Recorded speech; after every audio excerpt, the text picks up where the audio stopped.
My brother, who was jealous, got together with my fiancée right after we got engaged.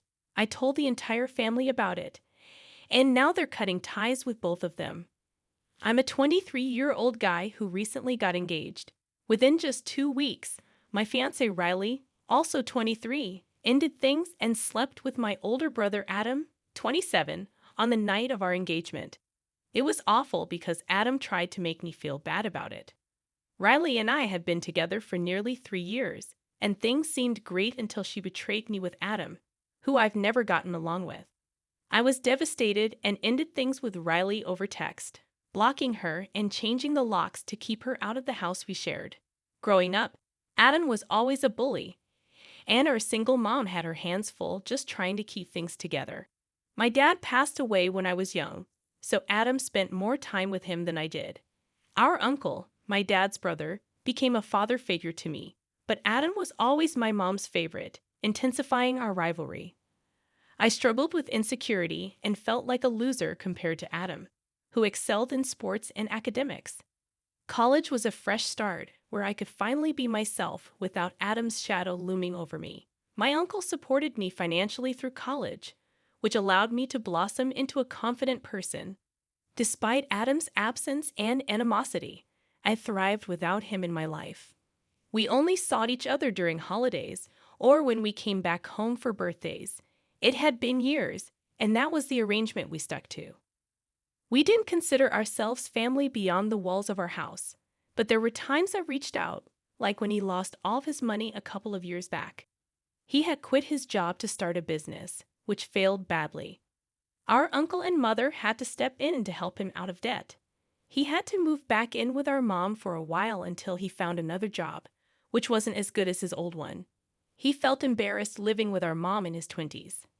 I tried to console him with a message, but I think he took it the wrong way, maybe thinking I was mocking him. He ended up blocking me and ignoring me at family gatherings. Things between us were never warm, but at least we used to exchange greetings. After that message, there was just silence. Adam's life didn't improve. In fact, it seemed to get worse.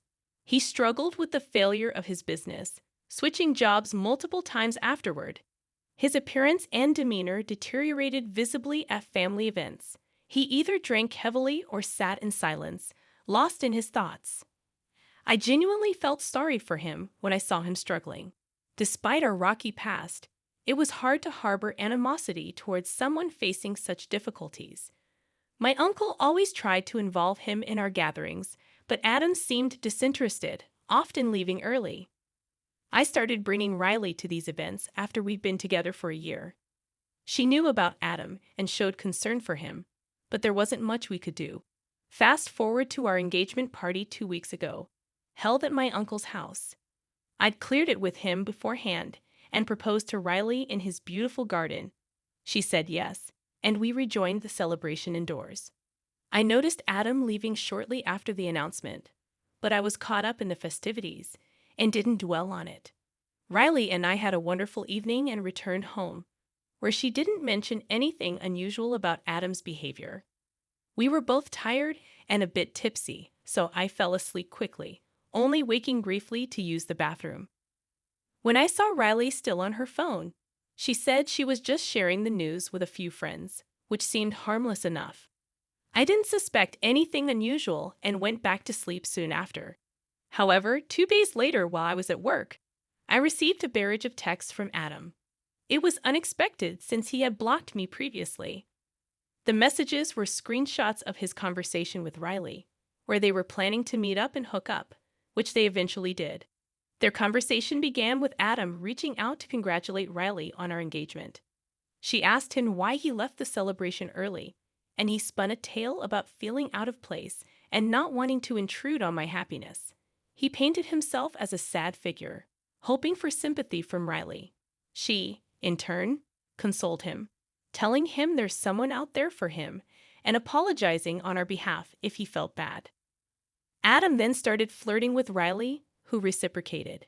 They made plans to meet, and Riley even told me she was spending the night at her friend's place to discuss our engagement. Adam went further, sending me pictures of Riley's clothes on his bed, confirming their betrayal. It was a shocking and disgusting revelation. I took the rest of the day off, went home, and despite my tears, changed the locks and began packing up Riley's belongings in boxes. After finishing packing Riley's belongings, I left the box outside the door. It was nearly time for Riley to return home, but I hadn't seen her since the previous night when she said she'd go straight to work from her friend's place. Now, I knew she had actually gone to Adam's house instead. Initially, I wanted to end things in person, but the betrayal cut too deep. She had cheated on me just a day after accepting my proposal, breaking her promise of spending her life with me. Overwhelmed with disgust and anger, I decided to break up with her via text. I let her know I was aware of her infidelity and wanted nothing more to do with her. I made it clear that her belongings were outside for her to collect and blocked her. Within minutes, Riley was at my door, begging for a chance to explain. Despite her devastation, I remained resolute, ignoring her pleas for around half an hour until she finally left. To be safe, I waited another hour before ordering takeout and attempting to sleep, though my turmoil kept me awake. I contemplated revenge against Adam but couldn't settle on a plan. My mind raced with ideas, but none felt satisfying.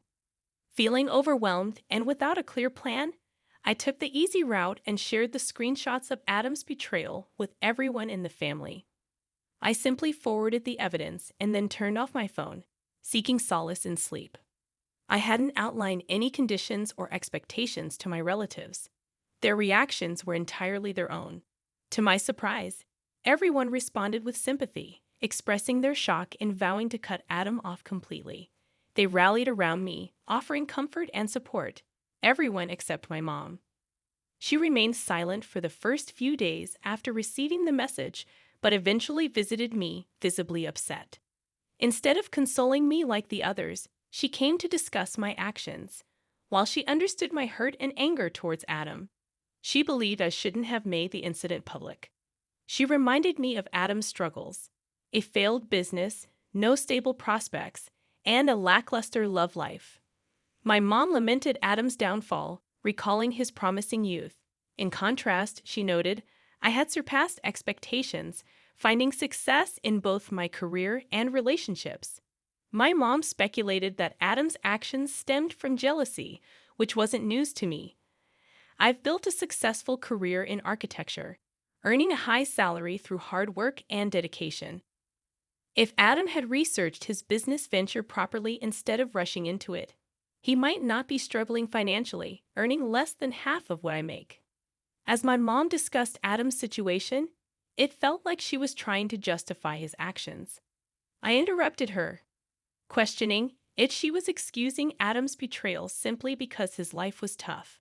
She paused before admitting it wasn't okay, but suggested I try to understand his perspective and show some sympathy. According to her, Adam was devastated by the family cutting ties, feeling isolated as family gatherings were his only source of comfort.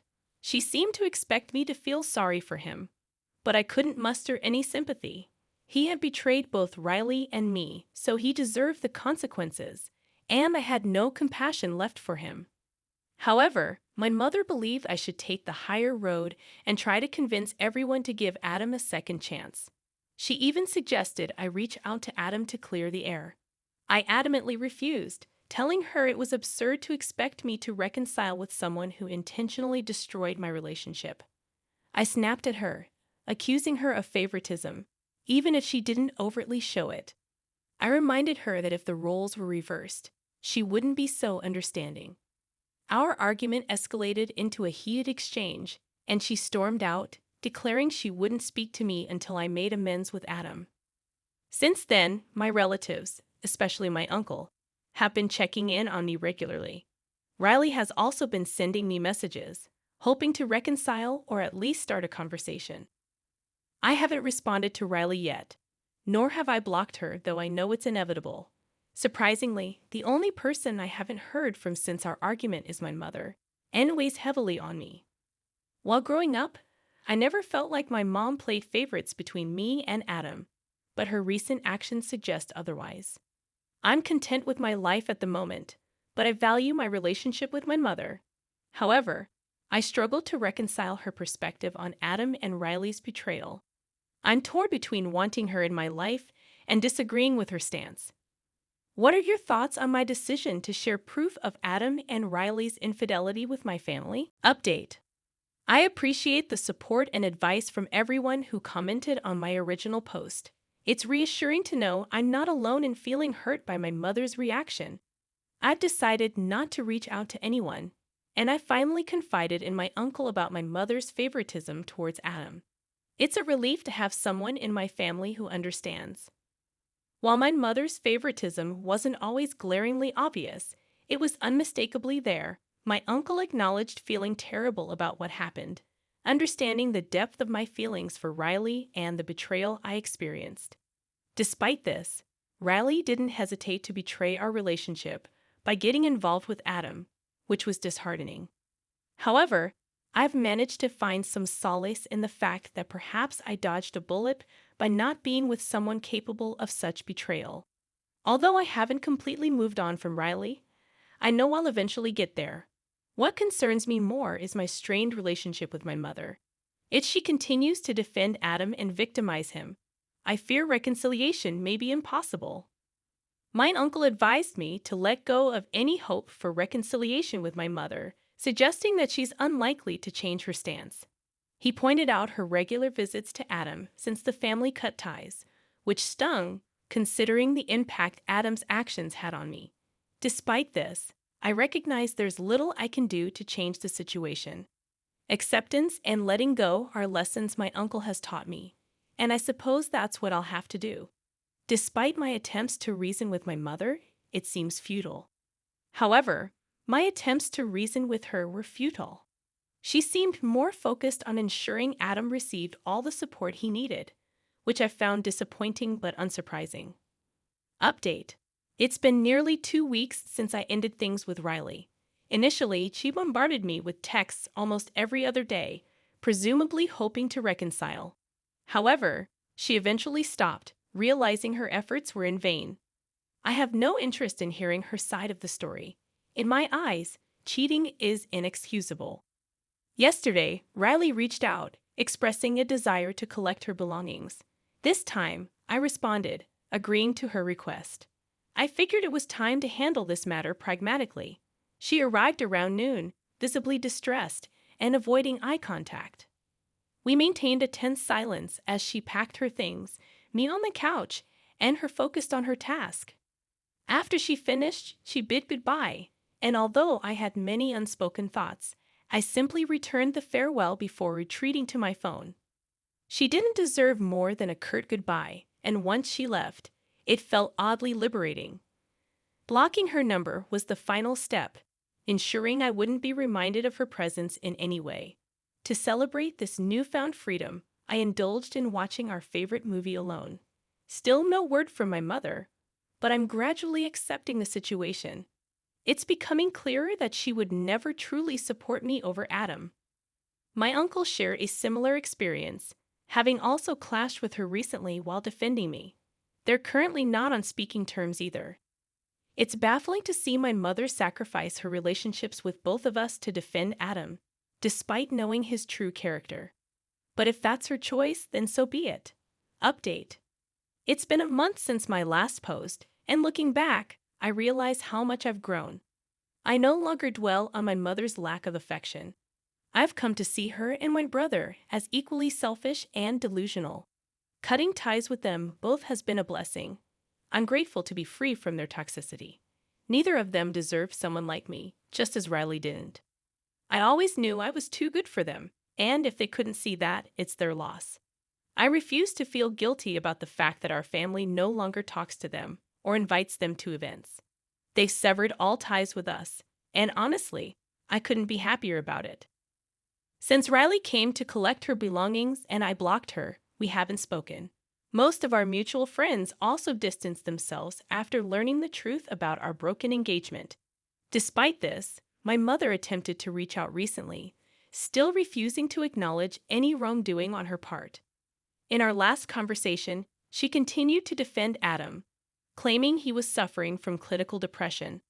I suggested seeking professional help, but refused to manipulate our family into sympathizing with him. She tried to guilt-trip me, claiming she didn't want to lose me and Adam over a stupid petty fight. But it wasn't petty. Adam deliberately betrayed me by getting involved with Riley to hurt me. I made it clear to my mother that I wasn't responsible for our family's decision to cut ties with them. Now, with them out of my life, I can finally move forward without their toxic influence.